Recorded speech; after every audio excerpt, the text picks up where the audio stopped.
بسم اللہ الرحمن الرحیم نحمدہ ونصلی علی رسولہ الکریم اما بعد۔ محترم بھائیوں، بزرگوں، دوستوں، اللہ کے فضل و کرم سے آج ہم نے 20ویں تراویح مکمل کی اور انشاءاللہ ہم لوگ 19ویں پارے کی تفسیر سنیں گے۔ 19واں پارہ جہاں سے شروع ہوتا ہے اس کے پہلے ایک سورت ہے سورہ فرقان، وہ 18ویں پارے کے 1-2 رکوع پہلے ہی شروع ہو جاتی ہے۔ تبارک الذی نزل الفرقان علی عبدہ لیکون للعالمین نذیرا۔ سورہ فرقان کا شان نزول کیا ہے یہ ہم لوگوں کو پہلے معلوم ہونا ضروری ہے۔ جب اللہ کے نبی صلی اللہ علیہ وسلم مکہ مکرمہ میں لوگوں کو دین کی دعوت دیا کرتے تھے تو مشرکین مکہ اللہ کے نبی صلی اللہ علیہ وسلم کا مذاق اڑاتے تھے اور کہتے تھے قالوا مالی ھذا الرسول یاکل الطعام ویمشی فی الاسواق، دیکھو یہ کیسا نبی ہے۔ اور بہت ساری آیتیں ہیں، وہ بہت لمبی چوڑی تفسیر ہے۔ سورہ فرقان ایسی سورت ہے، اس کی ایک ایک آیت کی تفسیر جو ہے اگر ہم کرنے بیٹھیں گے تو ایک آیت کو 1 گھنٹہ لگے گا۔ میں خالی آپ کو اس کا خلاصہ بتا رہا ہوں۔ بہت ساری چیزیں ہیں اس میں۔ وہ لوگ کہتے تھے کہ یہ کیسا نبی ہے جو ہمارے جیسا بازاروں میں گھومتا ہے پھرتا ہے، غریب ہے، محتاج ہے، اس کے گھر پہ کھانے پینے کو نہیں ہے۔ پھر یہ کہتے تھے اگر یہ اللہ کا نبی ہے تو کوئی فرشتہ اس کے ساتھ میں کیوں نہیں اترتا، اس کے باڈی گارڈ کے طور پر۔ لوگ تو اس کو مارتے ہیں، گالیاں دیتے ہیں، برا بھلا کہتے ہیں۔ تو اللہ تبارک و تعالی نے اپنے پیارے نبی صلی اللہ علیہ وسلم کی دل جوئی کے لیے سورہ فرقان نازل کی اور اس کے اندر فرمایا کہ اے محمد صلی اللہ علیہ وسلم، آپ کو گھبرانے کی ضرورت نہیں ہے، آپ کو فکر کرنے کی ضرورت نہیں ہے۔ آپ سے پہلے بھی جتنے نبی اور جتنے رسول ہم نے بھیجے ہیں وہ بھی آپ کے جیسے کھانا پینا کھاتے تھے، وہ بھی آپ کے جیسے غریب محتاج بھی تھے، ان میں سے کچھ بادشاہ بھی تھے، بہت سے ایسے تھے جو اپنا گھر کا خرچ چلانے کے لیے تجارت اور کاروبار بھی کرتے تھے۔ اللہ تعالیٰ نے اپنے نبی کو دلاسا دیا اس صورت کے اندر۔ تو اسی لیے ہم دیکھیں گے وما ارسلنا قبلک من الرسل انہم لا یاکلون الطعام ویمشون فی الاسواق وجعلنا بعضکم لبعض فتنہ اتصبرون وکان ربک بصیرا۔ یہ آیت اس میں نازل کی۔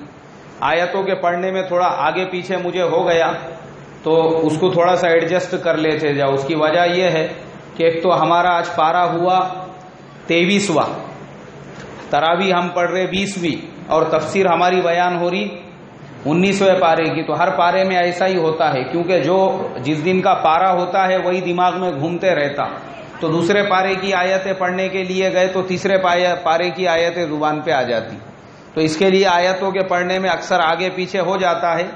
لیکن مسئلہ یہی ہوتا ہے کہ متشابہات کی وجہ سے اب چونکہ میرے پاس میں اتنا وقت بھی نہیں رہتا کہ میں اسٹڈی کر سکوں ایک دم ڈیٹیل میں اور تفصیل کے ساتھ میں بیٹھ کے اس کی اپنے قرآن کی جو تفسیر بیان ہوتی ہے، اس لیے کہ وقت کا ایسا مسئلہ ہے۔ صبح 8 بجے میں اپنے گھر سے نکلتا ہوں تو اپنے کام پہ جب پہنچتا ہوں 6 بجے وہاں سے چھٹی ہوتی ہے، لیکن رمضان کے لیے میں نے اسپیشل پرمیشن لیا، 5:30 پونے 6 بجے وہاں سے نکلتا ہوں میں، تو مسجد میں آنے تک مجھے 6:15 بجتے ہیں۔ اس کے بعد پھر میں پڑھتے نہیں بیٹھتا ہوں، تھوڑا سا ایک بار پڑھ کے سو جاتا ہوں، کیونکہ دن بھر سونے کو نہیں ملتا، مغرب کی اذان سے 5 منٹ پہلے تک، اور پھر اٹھ کے وضو وغیرہ کر کے افطار کر کے پھر مغرب سے لے کے تو عشاء تک کنٹینیو جو پڑھنا ہے بس وہ اسی ٹائم کے اندر پڑھنا ہوتا ہے۔ اور افطار کا جو ٹائم ہے 10 سے 15 منٹ کا، اسی وقت میں کھانا کھا لیتا ہوں۔ میری افطار عام لوگوں کے جیسی نہیں ہے کہ اس میں تلے ہوا مرغا ہے اور بھنے ہوئے اس کے اندر آئٹم ہے، اور اس میں بھجیے بھی ہے اور گلگلے بھی ہے اور اس میں نمکین بھی ہے اور یہ بھی ہے، کچھ نہیں ہے۔ یہ ہمارے حافظ منظور صاحب روزانہ میرے ساتھ میں افطار کرتے ہیں، ان کو معلوم ہے میں پہلے ایک کھجور کھا کے اس کے بعد ڈائریکٹ روٹی کھانا شروع کرتا۔ اللہ ہمارے شاہد بھائی کو جزائے خیر عطا فرمائے، بیچارے پابندی کے ساتھ پچھلے 5 سال سے ڈبہ جو ہے افطار کا بھیج دیتے ہیں کھانے کا، تو وہ 15 منٹ میں کھانا بھی ہو گیا، افطار بھی ہو گئی۔ اس کے بعد سحری تک میں کچھ نہیں کھاتا ہوں، درمیان میں 1-2 وقت خالی چائے پی لیے، بس وہی کافی ہے. تو ٹائمنگ کا بہت زیادہ پرابلم ہے. تو یہ تفسیر جو میں آپ کے سامنے بیان کرتا ہوں، یہ عشاء کی اذان اور جماعت کے بیچ میں جو 15 منٹ رہتے، وہ 15 منٹ کے اندر جو مجھے پڑھنا ہو گیا تفسیر کی کتابوں میں سے، بس اتنا ہی پڑھنے کے لیے ٹائم ملتا ہے. تو اس کے لیے وہ آیتیں برابر سے ذہن میں نہیں رہتی، آگے پیچھے ہو جاتی ہے. ورنہ اگر ڈیٹیل میں وقت ملے، خالی تراویح پڑھانا ہے اور تفسیر بیان کرنا ہے، تو الحمدللہ ہم ایک پارہ 1 مہینے تک لے کے چل سکتے. کتنے دنوں تک لے کے چل سکتے ہیں؟ ہاں، روز خالی 1 رکوع کی تفسیر.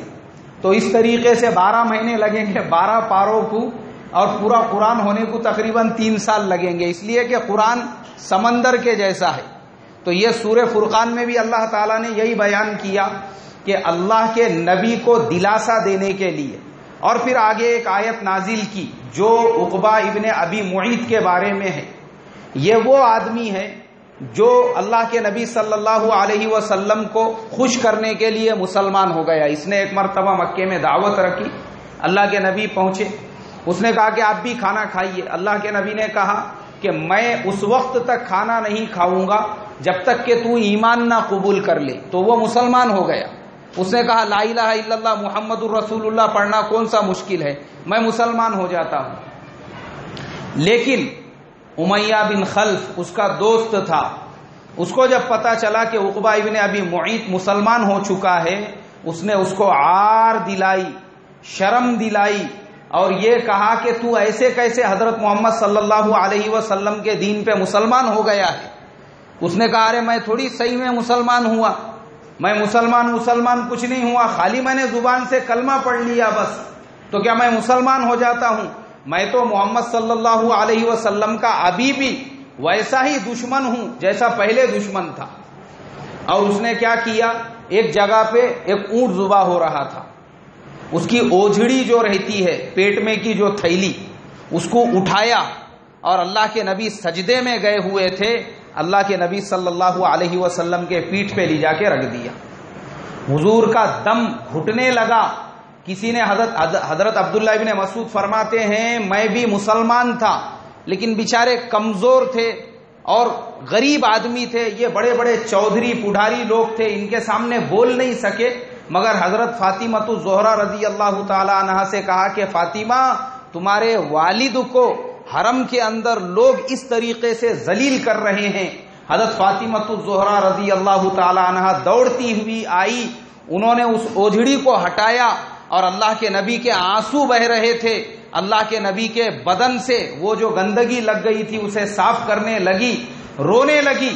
اور جو مشرکین مکہ وہاں پر بیٹھ کے اللہ کے نبی کا مذاق اڑا رہے تھے، اللہ کے نبی پہ ہنس رہے تھے، اور وہ عقبہ ابن ابی معیط سب کے سامنے یہ کہہ رہا تھا کہ میں نے تو ان کے ساتھ میں مذاق کیا، یا ہمارے آج کی زبان میں ہم کہیں گے کہ میں نے تو ان کے ساتھ چھچورا پن کیا کہ میں مسلمان ہو گیا چپ ان کو بتانے کے لیے، لیکن میں مسلمان نہیں ہوا، اسی لیے میں تم کو تکلیف دے رہا ہوں. تو لوگ سب ہنسنے لگے.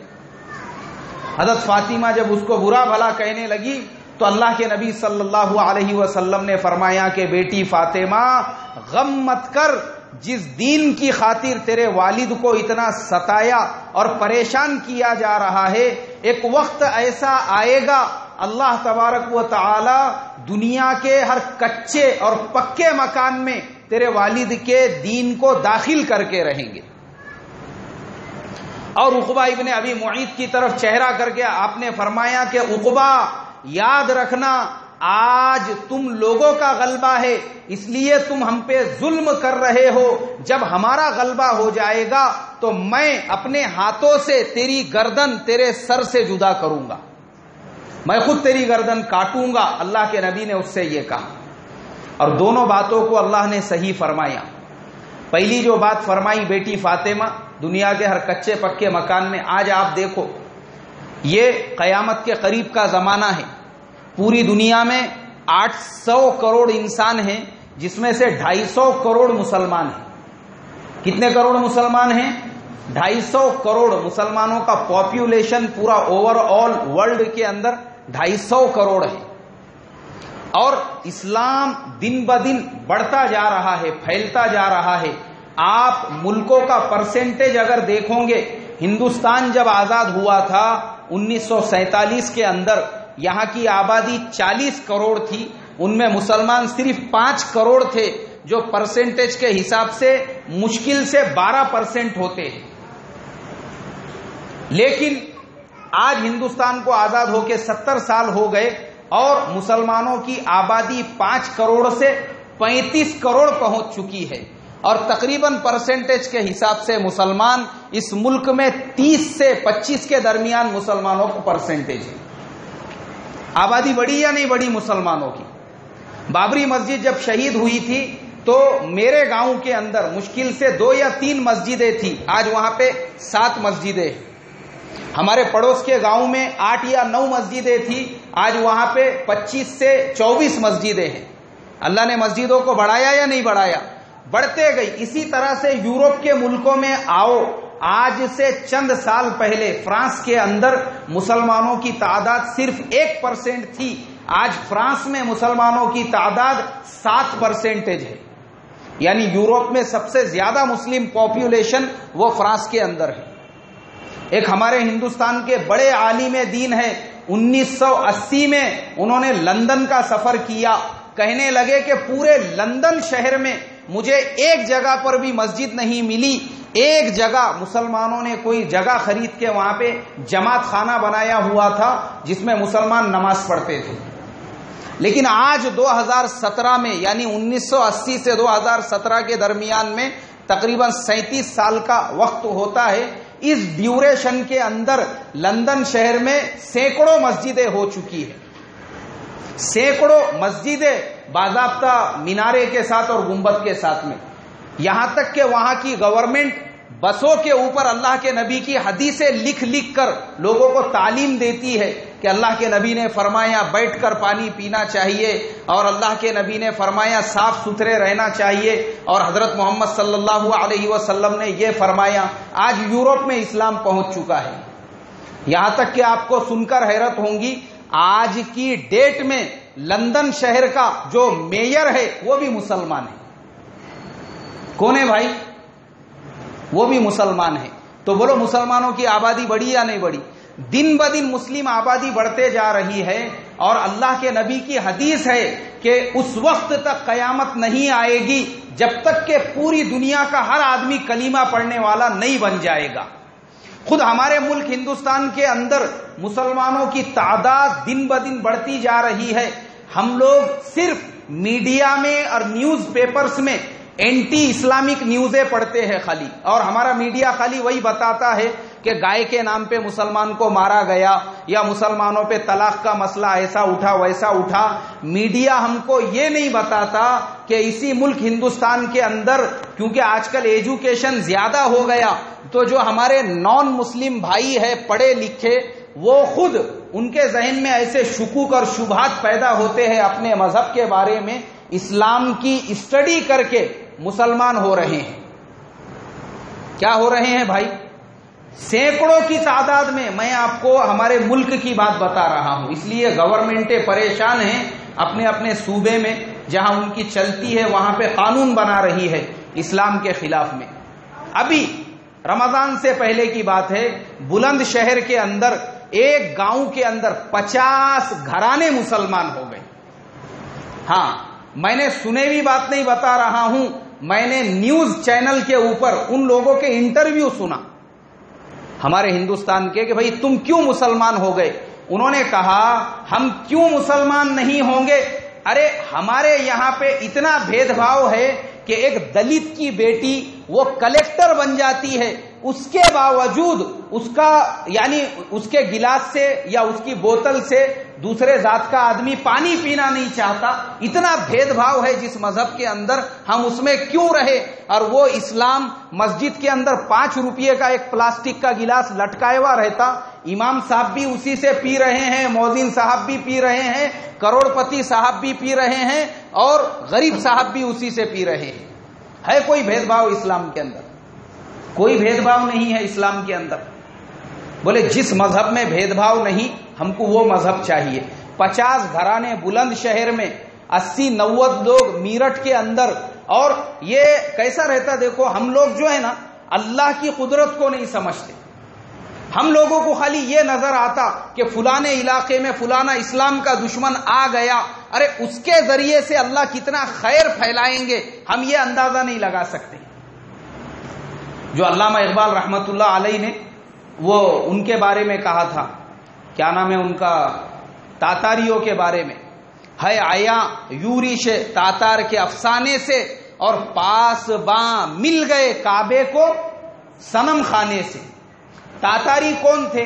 وہ مارتے پھر لٹیرے ڈاکو لوگ تھے وہ، لیکن وہ واقعہ ہے بہت لمبا چوڑا، حضرت شہاب الدین سہروردی کا، وہ میں پھر کبھی سناؤں گا. ان کے ذریعے سے ان کو اسلام کی توفیق ملی، وہ مسلمان ہو گئے. وہ مسلمان ہونے کے بعد وہ تاتاری جنہوں نے بغداد میں مسلمانوں کا خاتمہ کر دیا تھا، بڑے بڑے کتب خانوں کو انہوں نے ضائع کر دیا تھا، بعد میں انہی کی نسلیں مسلمان ہوئی. اور پھر وہی تاتاری، افغانستان یہ پورا تاتاریوں کا ملک، قزاقستان، ترکمانستان، ازبیکستان، آذربائیجان، یہ جتنے ملک رشیا کے اندر ہے یہ سب پورا تاتاری لوگوں کا پٹا تھا. وہ سب کیا ہو گئے؟ وہ دیکھو کتنے مسلمان ممالک. پھر آگے آؤ ادھر منگولیا، یہ اوریجنل ان کا ملک تھا، وہ بھی پورا مسلمانوں کا آج ملک ہے. اور پھر انہی تاتاریوں کی نسلوں سے ظہیر الدین بابر پیدا ہوئے جو ہندوستان میں آئے، اور یہ جتنے مغل بادشاہ تھے وہی تاتاریوں کی اولاد ہے. بولو ان کے ذریعے سے خیر پھیلا یا نہیں پھیلا؟ تو یہی حال یہ آج جتنے اسلام کے دشمن آئے ہوئے ہیں ان کے ذریعے سے وہ گوشت پہ پابندی لگا سکتے، مسلمانوں کے کاروبار پہ لگا سکتے، لیکن ان کے ذریعے سے اللہ دین پھیلا رہا ہے. جو بیچارے نچلی ذات کے لوگوں پہ ظلم و ستم ہو رہا ہے وہ 100 اور 200 کی تعداد میں مسلمان ہو رہے ہیں. پہلے اتنے مسلمان ہمارے بیان کرنے پہ نہیں ہوئے، ہمارے دعوت دینے پہ نہیں ہوئے، آج دین کے دشمنوں کے آنے پہ اتنے مسلمان ہو رہے. بولو خیر آیا یا نہیں آیا؟ ہاں، تو یہ سب اللہ کا نظام ہے. خیر، تو قیامت کے قریب ایک زمانہ ایسا آئے گا دنیا کے ہر کچے پکے مکان کے اندر اللہ کے نبی کا دین داخل ہو کر رہے گا، اس کے بعد ہی قیامت آئے گی. اس کے بعد دوسری جو اللہ کے نبی نے فرمایا کہ عقبہ اپنے ہاتھوں سے تیری گردن میں ماروں گا. غزوہ بدر کے اندر امیہ بن خلف کو تو حضرت بلال نے قتل کر دیا. یہ عقبہ ابن ابی معیط قیدی بن کر آیا. قیدی بن کے آنے کے بعد باضابطہ اس کے ہاتھ باندھے گئے رسیوں سے، اس کو باندھا گیا ایک درخت سے. اور اللہ کے نبی صلی اللہ علیہ وسلم نے کہا کہ عقبہ یاد ہے میں نے تجھ سے کچھ کہا تھا، اور اللہ کے نبی نے حکم دیا اس کی گردن کو الگ کرنے کا، اور عقبہ ابن ابی معیط کو قتل کر دیا گیا. تو یہ باتیں بھی ہم کو معلوم ہونا چاہیے کہ اسلام کے اندر یہ واقعات بھی پیش آ چکے ہیں. اب آگے ہم بڑھتے ہیں. اسی پارے کے اندر سورہ نمل ہے، نمل چونٹی کو کہتے ہیں.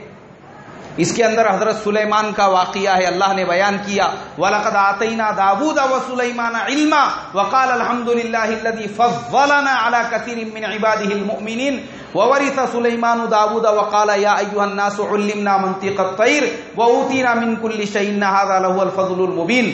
اللہ نے فرمایا کہ حضرت سلیمان اور داؤد کو ہم نے بڑی بڑی نعمتیں عطا فرمائی، اور حضرت سلیمان کو جو سب سے بڑی نعمت عطا فرمائی وہ یہ کہ ان کو پرندے اور جانوروں کی بولی ہم نے سکھا دی. جانوروں کی زبان حضرت سلیمان سمجھتے تھے. اس لیے ایک مرتبہ راستے سے جب اپنا قافلہ لے کر چلنے لگے، چونٹیاں آپس میں بات کر رہی تھی ایک دوسرے سے اور کہہ رہی تھی کہ جلدی جلدی اپنے یا ایھا النمل ادخلوا مساکنکم لا یحطمنکم سلیمان وجنودہ وهم لا یشعرون، کہا کہ جلدی جلدی اپنے بلوں میں چلے جاؤ ورنہ سلیمان کا لشکر تم کو روندتا ہوا نکل جائے گا. فتبسم ضاحكا من قولها وقال ربي اوزعني ان اشكر نعمتك التي انعمت علي وعلى والدي وانا اعمل صالحا ترضاه وادخلني برحمتك في عبادك الصالحين.